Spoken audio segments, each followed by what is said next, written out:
Le futur président de la République du Cameroun, c'est celui-là qui aura le courage de fermer les bars et les snacks à minuit, de lundi à vendredi. C'est-à-dire que de lundi à vendredi, aucun bar, aucun snack ouvert à minuit pour moins abrutir, moins distraire le peuple camerounais. On va me dire que oui, ça a des conséquences économiques, je suis d'accord. Mais justement, le fait que personne ne travaille parce que tout le monde a dormi en boîte de nuit, ça a également des conséquences économiques. On doit maintenant peser, ça fait moins mal à quel niveau? Je ne pense pas. Et un pays qui doit se développer a besoin de ses citoyens. Et il n'y a pas un pays qui se développe avec des citoyens sous. Donc, le futur président de la République du Cameroun doit avoir le courage de fermer les bars à minuit, de fermer les snacks à minuit, de dimanche à jeudi. Vendredi, c'est le week-end. On peut permettre aux gens de dormir dans les snacks jusqu'à 6 heures. Samedi, même chose. Mais dimanche, no go. Parce que dimanche, les gens doivent dormir parce que lundi, il y a travail. Il faut aller travailler. Ce n'est pas quelqu'un d'autre qui va venir bâtir nos nations. C'est nous-mêmes qui allons bâtir nos nations. Et on ne peut pas bâtir une nation avec des personnes qui sont sous. Avec des personnes qui dorment au bar, au snack de lundi à dimanche. Ça ne se fait pas.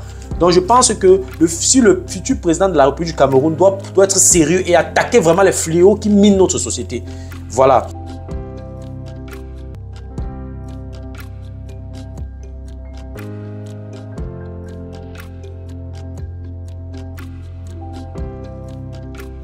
Salut à toi, merci encore une fois de plus d'avoir cliqué sur ma vidéo. Si c'est ta première fois de passer par ici, je m'appelle Fabrice Zopop, je suis ingénieur en génie mécanique et en même temps investisseur immobilier depuis plusieurs années déjà. Pendant ces années, j'ai bâti un patrimoine immobilier assez considérable, si bien que je peux te parler des finances et d'investissement immobilier avec autorité. Dans cette chaîne, je parle de 4 thèmes. Je parle d'intelligence financière, je parle d'investissement immobilier, je parle des faits de société, je parle également de sport.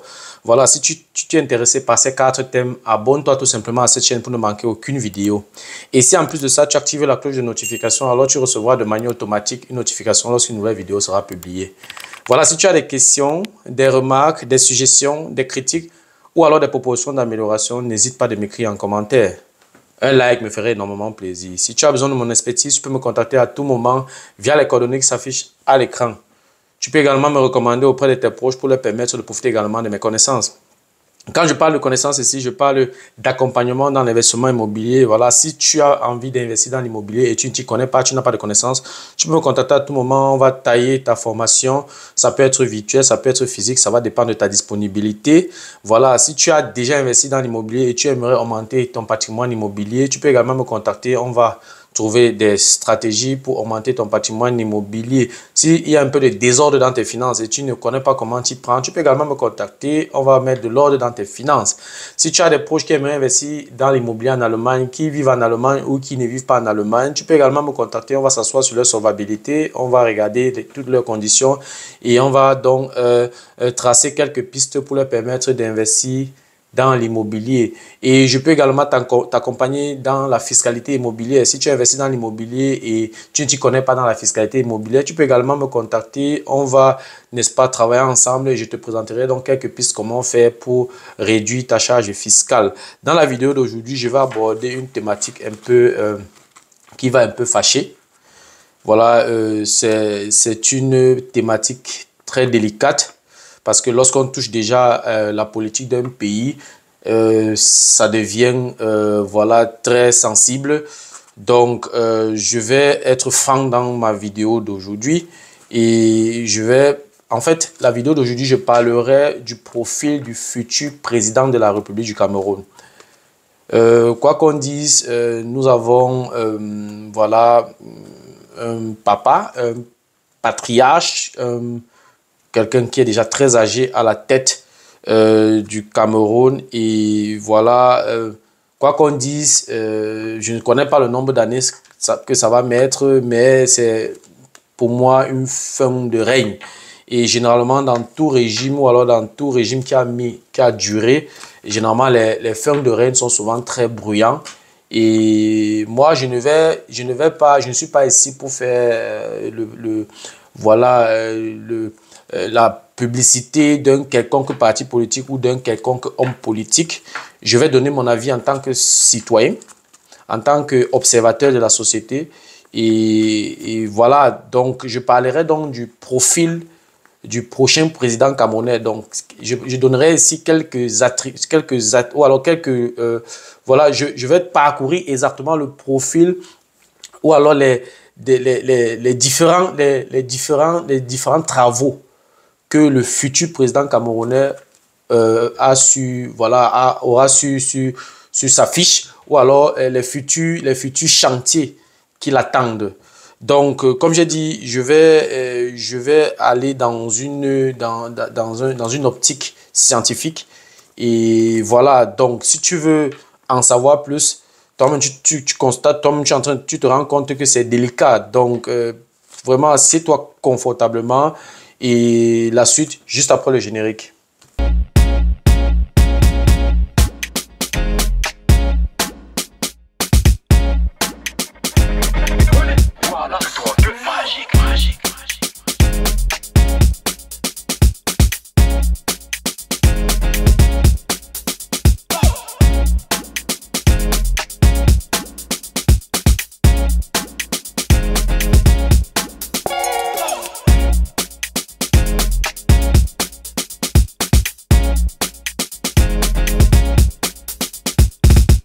Voilà, comme je l'ai énoncé à l'introduction, je vais parcourir dans la vidéo d'aujourd'hui le profil, n'est-ce pas, du futur président camerounais.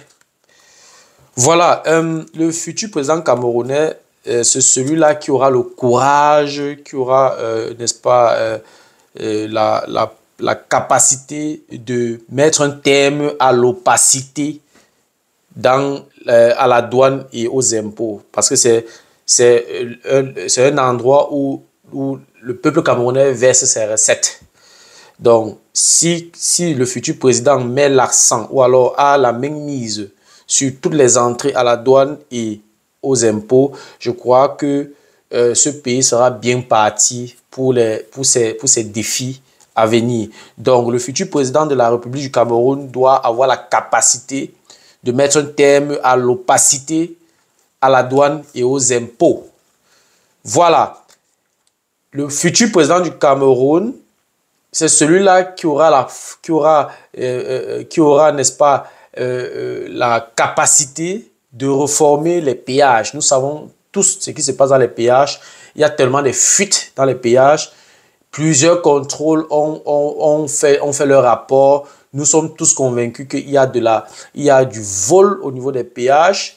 Donc, ce futur président du Cameroun, c'est celui-là qui aura la capacité, qui pourra, n'est-ce pas, reformer tous les péages du Cameroun. Ça va prendre le temps que ça va prendre. Ce n'est pas quelque chose qui va faire en 2 jours. Mais celui qui aura la capacité de reformer les péages, c'est celui-là vraiment qui peut diriger le Cameroun. Le futur président du Cameroun, c'est celui-là qui aura la capacité de fermer toutes les églises réveillées qui nous abrutissent, qui abrutissent le peuple camerounais. Dans chaque quartier, il n'y a pas un quartier sans au moins une église réveillée et tu ne peux pas dormir la nuit. Vraiment, je pense qu'après une journée de travail, chaque citoyen doit se reposer pour pouvoir avoir assez d'énergie, n'est-ce pas, pour la journée de demain. Donc, et en plus, un pays qui est encore en voie de construction. C'est-à-dire que c'est un pays que tout le monde est constamment en train de travailler. Donc, la nuit, les gens doivent se reposer. Il y a un certain, en Occident, par exemple, il y a un certain niveau de bruit que tu ne dois pas déborder. Je pense qu'on parle de 80 décibels, un truc comme ça. Quand ça déborde déjà 80 décibels, c'est un voisin qui va appeler et tu vas entendre la police toquer à ta porte, même s'il est 23 h. Donc la nuit, à partir de 22 h, chaque citoyen doit se reposer parce qu'il doit avoir la force, l'énergie pour demain. Donc, s'il y a des aiguilles réveillées qui passent leur temps à empêcher les gens de dormir avec des cris, depuis qu'on crie, ça n'a rien changé. Vraiment, le futur président de la République du Cameroun doit avoir la force ou alors doit avoir la capacité de reformer, de fermer ces églises réveillées-là. Le futur président de la République du Cameroun doit être celui-là qui doit être capable, n'est-ce pas, de construire les routes. Il n'y a aucun pays qui va se bâtir sans route. Il n'y a aucune économie possible sans route, sans infrastructure. Donc le prochain président de la République du Cameroun, c'est celui-là qui va être là, qui va nous présenter un projet de construction des routes et des infrastructures. Le prochain président de la République, c'est celui-là qui va nous présenter sa politique de production d'énergie. C'est celui-là qui aura la capacité, n'est-ce pas, de nous produire de l'énergie et nous produire de l'eau. Il est inadmissible que nous sommes dans un pays qu'on a d'abord que les colons appelés, les explorateurs appelaient Rio dos Camaroes. C'est-à-dire qu'on parle de cours d'eau dans chaque département au Cameroun a le nom d'un cours d'eau. Il est inadmissible qu'on manque de l'eau. Il est inadmissible qu'on manque d'électricité. On a le vent qui souffle en notre faveur. On a du soleil. On a de l'eau. On a tout ce qui est comme de l'énergie verte. Donc, l'énergie verte, pardon. Donc, il est inadmissible qu'on manque d'énergie. Donc, le futur président de la République, c'est ce révolutionnaire-là qui va venir, n'est-ce pas, nous produire de l'énergie ou alors nous présenter une politique claire de production d'énergie et d'eau. Le futur président de la République, c'est celui-là, le futur président de la République du Cameroun, c'est celui-là qui va nous présenter un programme de rénovation ou alors d'assainissement des prisons. Donc, reconstruire les prisons, agrandir les prisons, si possible, construire encore une prison supplémentaire. Des anciennes prisons qui sont là, on a conçu des prisons normalement qui étaient prévues pour les 500, 800 000 personnes. On voit des prisons avec 3 000, 4 000 personnes. Quelle est la conséquence? La prison ne doit pas être le cimetière. La prison ne doit pas être la morgue. On ne doit pas aller au cimetière seulement. C'est pas la mort. On est en prison pour les crimes pour les actes qu'on a posés, mais aussi on veut se réintégrer dans la société. Donc, le futur président de la République doit nous présenter un programme clair d'assainissement des prisons et surtout tous ceux qui ont surtout détourné les fonds. Ça ne sert à rien de les garder là-bas en prison. Récupérer l'argent, ça dit que le futur président de la République est celui-là qui aura le courage de récupérer l'argent détourné, prendre ces personnes qui ont détourné là, les faire travailler pour la nation. Ils ont des compétences, c'est un pays à bâtir. Donc, conserver une tête pensante comme ceux-là dans une prison, c'est une perte pour ce pays. Donc, les récupérer l'argent, maintenant les faire travailler sous contrôle. On doit les contrôler, on doit les suivre, ils sont sous surveillance. On doit réduire certaines libertés, mais on leur permet de travailler maintenant. Peut-être ils ont commis des crimes par le passé, mais puisque nous sommes en train de vouloir reconstruire le pays, on a besoin de toutes les intelligences du pays. Donc on utilise plutôt leur intelligence pour le profit de la nation. Donc on récupère l'argent, on libère tous ces hauts gradés, ces hauts cadres, ces anciens hauts cadres de l'administration. On récupère l'argent qu'ils ont détourné et on les fait travailler pour le profit de la nation. Le futur président de la République du Cameroun, c'est celui-là qui aura le courage de fermer les bars et les snacks à minuit, de lundi à vendredi. C'est-à-dire que de lundi à vendredi, aucun bar, aucun snack ouvert à minuit, pour moins abrutir, moins distraire le peuple camerounais. On va me dire que oui, ça a des conséquences économiques, je suis d'accord, mais justement, le fait que personne ne travaille parce que tout le monde a dormi en boîte de nuit, ça a également des conséquences économiques. On a maintenant pesé, ça fait moins mal à quel niveau? Je ne pense pas. Et un pays qui doit se développer a besoin de ses citoyens. Et il n'y a pas un pays qui se développe avec des citoyens sous. Donc, le futur président de la République du Cameroun doit avoir le courage de fermer les bars à minuit, de fermer les snacks à minuit, de dimanche à jeudi. Vendredi, c'est le week-end. On peut permettre aux gens de dormir dans les snacks jusqu'à 6 heures. Samedi, même chose. Mais dimanche, c'est no go. Parce que dimanche, les gens doivent dormir parce que lundi, il y a travail. Il faut aller travailler. Ce n'est pas quelqu'un d'autre qui va venir bâtir nos nations. C'est nous-mêmes qui allons bâtir nos nations. Et on ne peut pas bâtir une nation avec des personnes qui sont sous. Avec des personnes qui dorment au bar, au snack de lundi à dimanche. Ça ne se fait pas. Donc, je pense que si le futur président de la République du Cameroun doit être sérieux et attaquer vraiment les fléaux qui minent notre société. Voilà. Donc, le prochain président de la République du Cameroun, c'est celui-là qui aura le courage de refaire ou alors de réorganiser le foncier au Cameroun. Nous sommes tous convaincus, nous sommes tous unanimes que la prochaine guerre au Cameroun, c'est le foncier. Il est difficile d'avoir un terrain qui a un seul titre foncier et qui a un seul dossier technique. Il est difficile. On voit les litiges fonciers partout. Donc, le prochain président de la République du Cameroun doit avoir assez de force. Il doit être celui-là qui va avoir la force, la capacité de mettre un terme à ce flou foncier. Tu arrives, par exemple, pour faire un dossier technique, tu interroges, il y a au moins 2-3 personnes qui sont propriétaires. Tu arrives sur un terrain que tu as acheté, tu as tous les papiers. Vous êtes 3 sur le même terrain, surtout dans les zones prisées, surtout dans les centres-villes. C'est extrêmement compliqué. Donc, le futur président de la République du Cameroun doit reformer le foncier au Cameroun. Le prochain président de la République du Cameroun doit être capable, celui-là qui va être capable de réduire les conflits entre les enseignants et les élèves ou alors les étudiants. C'est très important. Parce que il y a quelques années, on a vu des élèves qui ont carrément assassiné leurs enseignants. Ça n'a aucun sens. Moi, quand j'étais à l'école primaire, moi, quand j'étais au lycée, mais c'est vrai qu'au lycée, quand on était adolescent et tout, on s'asseyait au dernier banc, on faisait un peu de désordre. Mais c'était réduit. Comment est-ce qu'un enfant peut mettre un couteau dans son sac pour venir poignarder son enseignant? L'enseignant, quand on était plus jeune, l'enseignant était comme notre Dieu. On avait l'impression que, mais il y a certains enfants qui respectent leur enseignant, même plus que leurs parents.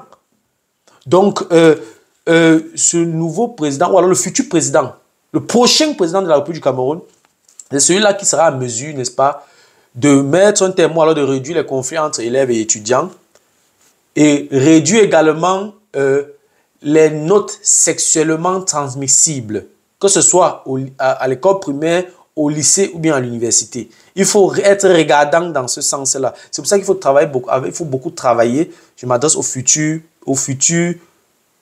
président de la République du Cameroun. Il faut travailler avec beaucoup d'espions dans tous les secteurs. Ce n'est que comme ça que tu vas t'en sortir. Voilà. Et il faudrait également que le futur président de la République du Cameroun, c'est celui-là qui va être capable de mettre également un terme à ces conflits entre les hommes en tenue et les civils. C'est très important. Les hommes en tenue, là, c'est ceux qui s'occupent de notre sécurité. C'est ceux qui s'occupent du maintien de l'ordre. On leur doit beaucoup de respect. Et de la même façon que ces hommes en tenue respectent également les citoyens, il faut que les hommes en tenue sachent que ils ne sont pas là, ils ne sont pas les ennemis du peuple. Ils sont non seulement, ils font partie du peuple, mais ils sont là au service du peuple. Il faut qu'ils sachent ça. Et comme le respect est mutuel, tu ne peux pas exiger le respect de quelqu'un sans lui apporter également le respect. Donc, le futur président de la République du Cameroun, le prochain président de la République du Cameroun doit être capable de mettre un terme ou alors de réduire ces conflits-là. Le futur président de la République du Cameroun doit être celui-là qui sera capable de reformer les hôpitaux pour qu'on ne voie pas des femmes se faire éventrer, se faire opérer avec les lames de rasoir à l'entrée des hôpitaux. Que ce genre de choses n'arrive plus jamais. Donc le prochain président de la République du Cameroun doit être capable, n'est-ce pas, de percer l'abcès. Voilà. Et voici également c'est également un point qui me touche, qui me marque particulièrement. Le futur président de la République du Cameroun, si tu veux voilà, épargner dans ton administration, tu seras obligé de réduire les ministères parce que je pense que c'est trop. Donc, voilà, le futur président, le prochain président de la République du Cameroun c'est celui-là qui doit être capable de réduire les ministères. C'est celui-là qui va être capable de renégocier les contrats avec nos différents partenaires, que ce soit avec la Chine, que ce soit avec la Russie, que ce soit avec la France. Il doit revoir tous les partenariats. Dans un quelconque contrat de partenariat, il y a une clause qui ne passe pas avec les intérêts de notre pays, de notre nation, alors il faut remettre en question. Le prochain président de la République du Cameroun doit avoir ce courage-là. Le prochain président de la République doit avoir le courage des autres présidents qui sont en train de s'émanciper pour leur peuple. Voilà. Et le prochain président de la République du Cameroun, c'est celui-là qui va être également capable de reformer l'agriculture. Parce que l'agriculture qu'on a actuellement, ce n'est pas une agriculture industrielle. On ne peut pas nourrir notre peuple avec l'agriculture que nous faisons actuellement. C'est pour ça qu'on importe tout. On importe l'huile d'arachide, on importe l'huile, on importe le riz, on importe tout, on importe même le cul-dent. Or, si le prochain président de la République nous présente un programme qui va permettre, n'est-ce pas, à redorer le blason de l'agriculture. Ce sera un plus, ce sera un pas vers notre industrialisation, ce sera un pas vers notre développement. Le futur président, le prochain président de la République du Cameroun doit être celui-là qui sera capable, n'est-ce pas, de remettre en question le franc CFA. Je ne suis pas en train de dire ici que le franc CFA est bon ou mauvais. Je n'ai pas de connaissances dans ce sens, mais ce que je peux dire, c'est que ce soit en franc CFA, que ce soit en euros, quelle que soit la monnaie, si des personnes qui dirigent cette monnaie, si des personnes qui battent cette monnaie-là, si les personnes qui sont chargées de gérer notre pays ne sont pas éthiques dans la gestion, ne sont pas, n'est-ce pas, patriotes, quelle que soit la monnaie qu'on va mettre sur pied, ça ne va pas nous aider, ça ne va pas booster notre économie. Par conséquent, le futur président de la République du Cameroun, le prochain président de la République du Cameroun, c'est celui-là qui va être capable de remettre le franc CFA en question, mettre sur la table, faire asseoir les experts et puis décider donc si le franc CFA vaut la peine ou pas.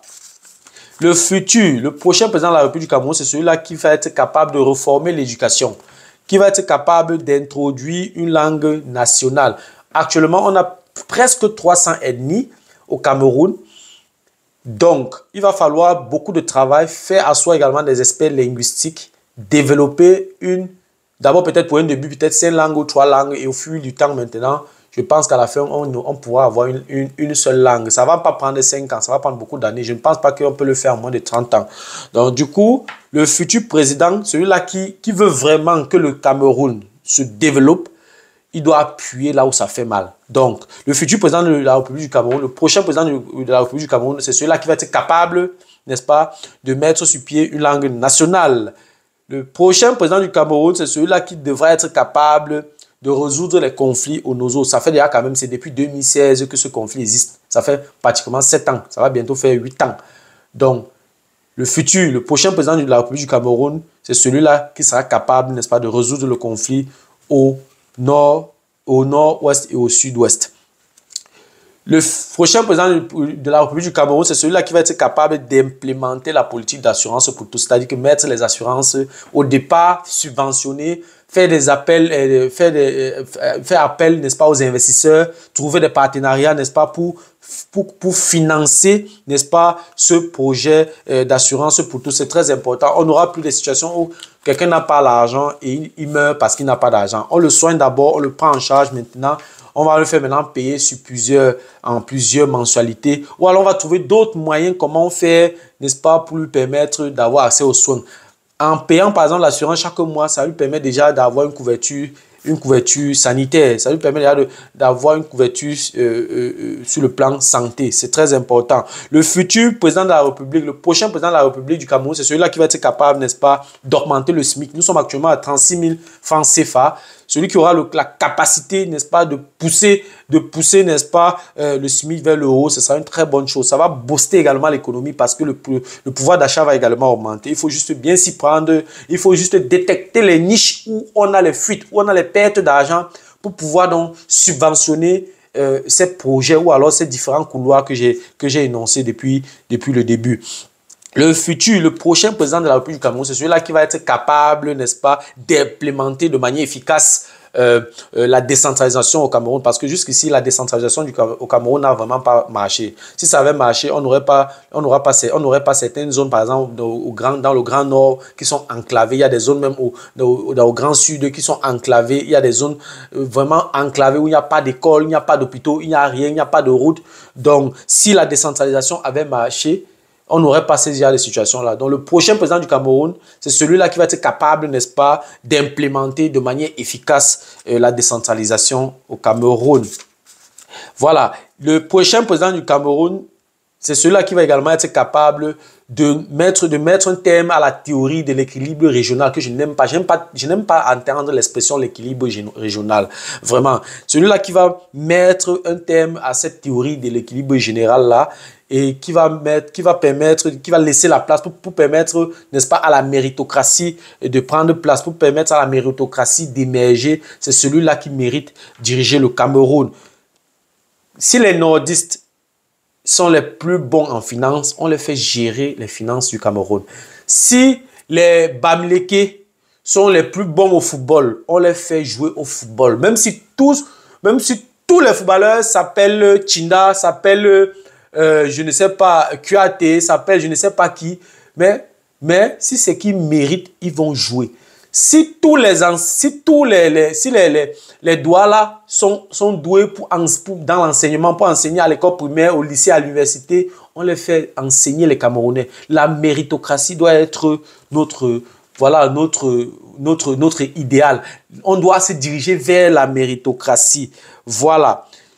Le prochain président de la République, c'est celui-là qui va être capable, n'est-ce pas, de réformer les transports communs et de valoriser la fonction de taximan et de moto-taximan que jusqu'à présent, on les voit comme des personnes subalternes. C'est également des pères de famille, sont des personnes même qui étaient des personnes instruites mais qui n'ont pas pu trouver quelque chose à faire, qui se sont braqués, donc qui se sont donc dirigés vers les motos, vers les taxis. Donc, ce sont des personnes également qui font partie de notre société, qui contribuent également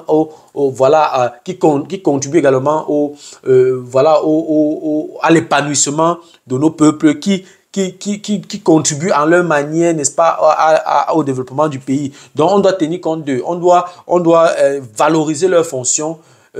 On doit mettre des organismes sur pied, n'est-ce pas, qui vont s'occuper de réformer ce secteur-là. C'est très important. Le prochain président de la République du Cameroun, c'est celui-là qui aura le courage d'intégrer la diaspora dans le programme de développement du pays. Je ne connais pas une nation au monde qui a réussi à développer son pays sans l'aide de sa diaspora. La diaspora, en principe même, il ne devait pas avoir la diaspora qui pas rester. La diaspora, en principe même, c'est un groupement de personnes, n'est-ce pas, qui devraient aller dans la diaspora, aller à l'étranger, apprendre des métiers et venir implémenter ça dans leur pays. Ça, c'est normalement ce pourquoi on voyage. C'est pourquoi on voyage. C'est les conditions, voilà, l'environnement qui ne permet pas de rentrer aussi facilement. Je ne suis pas en train de dire que tout est mauvais. Chacun peut prendre la décision de rentrer, mais les conditions ne sont pas réunies. Il n'y a pas assez de facilité dans ce sens. Donc, le prochain président de la République, là, c'est celui-là qui aura le courage d'intégrer la diaspora dans sa politique, n'est-ce pas, de développement. Le prochain président de la République du Cameroun, c'est celui-là qui aura le courage d'instaurer la propriété. Nous avons vu une période où Timi Mvuna, à Yaoundé, a mis la propriété dans la ville. On veut ce genre de personnes. C'est vrai que c'était douloureux parce qu'il détruisait ici, il détruisait là-bas, il faisait ici, il faisait là-bas. Mais lorsqu'on veut assainir une ville, on est obligé. On ne peut pas manger les omelettes sans casser les œufs. Ça va faire mal, peut-être pour un temps, mais à la fin, c'est nous tous qui allons profiter. Donc, le futur président de la République du Cameroun, c'est celui-là qui aura le courage, n'est-ce pas, d'instaurer la propriété, n'est-ce pas, dans le pays. Voilà, j'espère que la vidéo n'était pas trop longue. C'était tout pour la vidéo d'aujourd'hui. J'espère que la vidéo t'a plu. Si la vidéo t'a plu, partage-la au maximum. Si de temps en temps tu aimerais regarder ce genre de vidéos, si les contenus, les thématiques que j'aborde dans cette chaîne t'intéressent, abonne-toi tout simplement à cette chaîne pour ne manquer aucune vidéo. Si en plus de ça tu actives la cloche de notification, alors tu recevras de manière automatique une notification lorsqu'une nouvelle vidéo sera publiée. Si tu as des questions, des suggestions, des remarques, des critiques ou des propositions d'amélioration, n'hésite pas à m'écrire en commentaire. Un like me ferait énormément plaisir. Si tu as besoin de mon expertise, tu peux me contacter à tout moment via les coordonnées qui s'affichent à l'écran. Tu peux également me recommander auprès de tes proches pour leur permettre de profiter également de mes connaissances. Merci encore pour ta disponibilité. Merci pour ton attention. C'était Fabrice de Imo Génie. On se dit donc au revoir et à la prochaine. Ciao.